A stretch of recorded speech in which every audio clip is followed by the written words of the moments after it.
ಪ್ರಿಯ ವೀಕ್ಷಕರೇ, ನಿಮಗೆಲ್ಲರಿಗೂ ನಮಸ್ಕಾರಗಳು. ಇಂದು ಬೆಳಗಿನ ಜಾವ ಕರ್ನಾಟಕದ ಮಾಜಿ ಮುಖ್ಯಮಂತ್ರಿ ಶ್ರೀ ಎಸ್.ಎಂ. ಕೃಷ್ಣ ಅವರು ನಿಧನರಾಗಿದ್ದಾರೆ. ಈ ಹಿನ್ನೆಲೆಯಲ್ಲಿ ಕರ್ನಾಟಕ ಸರ್ಕಾರ ಒಂದು ಅಧಿಸೂಚನೆಯನ್ನು ಹೊರಡಿಸಿದೆ. ಅದೇನೆಂದು ನೋಡೋಣ ಬನ್ನಿ. ಕರ್ನಾಟಕ ರಾಜ್ಯದ ಮಾಜಿ ಮುಖ್ಯಮಂತ್ರಿ ಹಾಗೂ ಕೇಂದ್ರ ಸಚಿವರಾಗಿದ್ದ ಶ್ರೀ ಎಸ್.ಎಂ. ಕೃಷ್ಣರವರು ದಿನಾಂಕ 10-12-2024 ಮಂಗಳವಾರ ಬೆಳಗಿನ ಜಾವ 2:30ಕ್ಕೆ ನಿಧನರಾದ ವಿಷಯವನ್ನು ಕರ್ನಾಟಕ ರಾಜ್ಯ ಸರ್ಕಾರವು ತೀವ್ರ ಸಂತಾಪದಿಂದ ಈ ಮೂಲಕ ಪ್ರಕಟಿಸಿದೆ. ಮುಂದುವರಿದು, ದಿವಂಗತರ ಅಂತ್ಯಕ್ರಿಯೆಯನ್ನು ದಿನಾಂಕ 11-12-2024 ಬುಧವಾರದಂದು ಅವರ ಹುಟ್ಟೂರಾದ ಮಂಡ್ಯ ಜಿಲ್ಲೆಯ ಮದ್ದೂರು ತಾಲೂಕಿನ ಸೋಮನಹಳ್ಳಿ ಸ್ವಗ್ರಾಮದಲ್ಲಿ ಸಕಲ ಸರ್ಕಾರಿ ಗೌರವಗಳೊಂದಿಗೆ ನೆರವೇರಿಸಲಾಗುವುದು.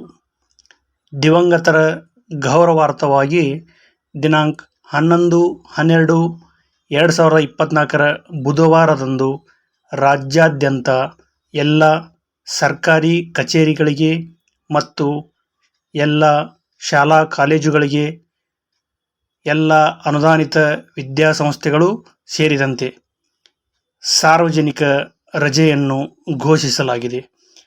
ದಿನಾಂಕ 10-12-2024 ರಿಂದ ದಿನಾಂಕ 12-12-2024 ವರೆಗೆ ಉಭಯ ದಿನಗಳು ಸೇರಿ 3 ದಿನಗಳು ರಾಜ್ಯಾದ್ಯಂತ ಶೋಕಾಚರಣೆ ಮಾಡಲಾಗುವುದು.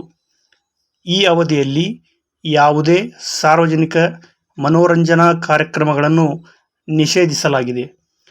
ನಿಯತವಾಗಿ ರಾಜ್ಯ ಸರ್ಕಾರದ ಎಲ್ಲ ಕಟ್ಟಡಗಳ ಮೇಲೆ ರಾಷ್ಟ್ರಧ್ವಜವನ್ನು ಅರ್ಧ ಮಟ್ಟದಲ್ಲಿ ಹಾರಿಸುವುದು. ಕರ್ನಾಟಕ ರಾಜ್ಯಪಾಲರ ಆಜ್ಞಾನುಸಾರ ಮತ್ತು ಅವರ ಹೆಸರಿನಲ್ಲಿ ಸರ್ಕಾರದ ಉಪಕಾರ್ಯದರ್ಶಿಗಳು ಈ ಒಂದು ಅಧಿಸೂಚನೆಯನ್ನು ಹೊರಡಿಸಿದ್ದಾರೆ. 3 ದಿನ ಶೋಕಾಚರಣೆ ಇದೆ. ಆದರೆ ಸರ್ಕಾರಿ ರಜೆ, ಶಾಲಾ ಕಾಲೇಜುಗಳಿಗೆ ರಜೆ ಕೇವಲ ಬುಧವಾರ ಮಾತ್ರ, ಅಂದರೆ ನಾಳೆ 11-12-2024 ರಂದು ಮಾತ್ರ ಸರ್ಕಾರಿ ರಜೆಯನ್ನು ಘೋಷಿಸಲಾಗಿದೆ.